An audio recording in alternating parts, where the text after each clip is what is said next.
puntland waxay noqotay meel jifil leedahay oo xitaa kuwooda shacabka ahi ay maamulaan saraakiisha ciidanka ugu sarreeya soo dhawaada abtigaali ninkan idinka dabageeyo ninkan waxaa la yidhahdaa ina cabaade waa nin bahadhul baanto asmaa xamuud oo ay dani ilma adeer yihiin isku jifi yihiin wuxuu ku magacaaban yahay agaasimo ku-xigeenka madaxtooyada puntland waa qof shacaba wey taasi waa shaqada uu ku magacaaban yahay laakiin shaqada runta ah uu puntland ka qabtaa waxay tahay inuu yahay taliyaha guud ee ciidamada puntland wuxuu daha gadaashiisa ka maamula odagan shaarbaha weyne aadan cabdi xaashi ciidamada daraawiishta taliyaha daraawiishta puntland iyo sidoo kale kan kaloo tabaakada cuna isagana muumin labadaba isagaa daha gadaashiisa ka maamula wax yaraan idinka sheekayo ninkan ciidamadii puntland halkaas uu galay qaati billaahi bay ka taagan yihiin mushaharaadkooda iyo xuquuqdooda isu rabo ka yeela taakuladoodii buu cunaya markay dagaalka joogeen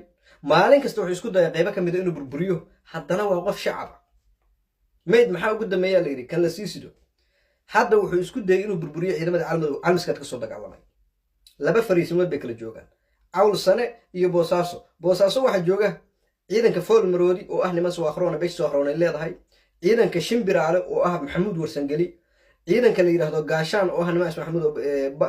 bahyaquub ah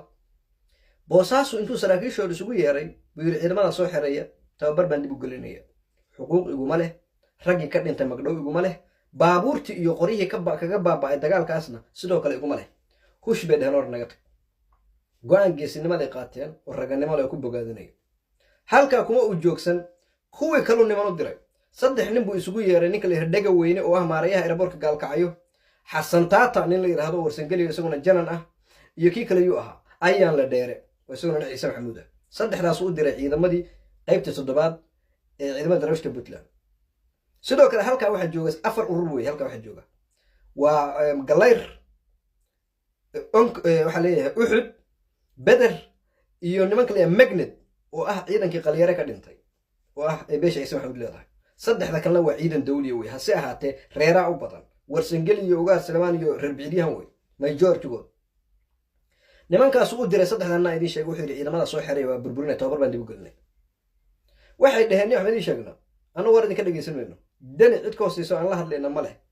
isagaan la xisaabtamaynaa ninkaana ka sheekaynaysaa nin cabaada haddaanu mar noo keeni lahaydna waa wasi lahaynba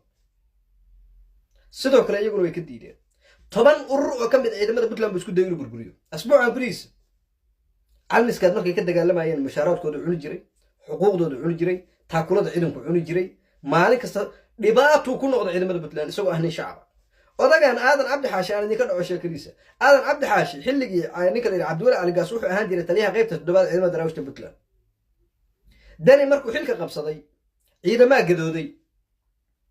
gadoodka ka bacdi 2 nin oo saraakiila la xiray oo sidoo kale iyaguna ururo ciidamada daraawiishta ka mid ah madax u ahaa nin waxaa la dhihi jiray cali magnad nin ugaar salebaan u ahaa kan kalena waxaa la jiray sumaysan inuu cumar xamuud habaan u malaynayo reer mudug baa kulley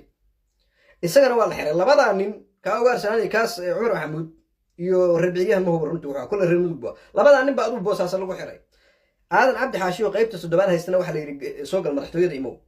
wuu fahmay marka maadaama kuwii kale la xiray in isagana la xiraayo gaarigiisa qabaalkaabuu la baxsamay mudug buu galay 4 sano iyo barbu duurkaa ku jiray booskiisana waxaa lagu bedelay nin bahar baantaa dani ina adeerkiisa oo la oran jiray oo la yidhaahdo Saciid Nuur Shire 4 sano iyo barka bacdi baa loo baahday soo laabaalay ka soo baxaska ku jirto